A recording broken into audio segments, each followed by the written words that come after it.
Good morning, class. Today we will be starting our study of James Joyce's Dubliners.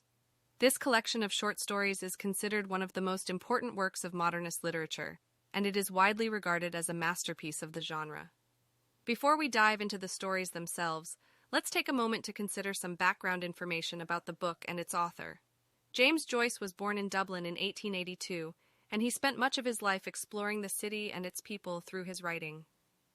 Dubliners was Joyce's first major work, and it was published in 1914, after years of struggle to find a publisher.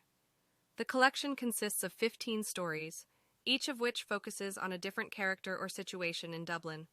The stories are arranged in a specific order, and they are meant to be read as a cohesive whole. While each story can stand on its own, together they form a portrait of Dublin and its inhabitants at a specific moment in time. One of the key themes of Dubliners is paralysis, both physical and emotional. Many of the characters in the stories are trapped in their circumstances, unable to escape the limitations of their lives or to fully engage with the world around them. This theme reflects Joyce's own feelings about the city of Dublin and its people, which he believed were held back by a lack of imagination and a resistance to change. Another important theme of the collection is the tension between individual freedom and the constraints of society.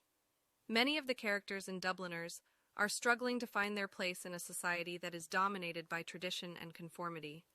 They are torn between their own desires and the expectations of their families, friends, and community. In addition to these themes, Dubliners is also notable for its innovative style and structure. Joyce experimented with narrative techniques such as epiphany and stream of consciousness, which would go on to become hallmarks of modernist literature. His use of language is also highly distinctive, with a focus on precise detail and everyday speech. As we begin our study of Dubliners, I encourage you to approach the stories with an open mind and a willingness to engage with the complex themes and ideas that they explore. We will be reading the stories in order and discussing them as a class, so be prepared to participate in discussions and share your own interpretations.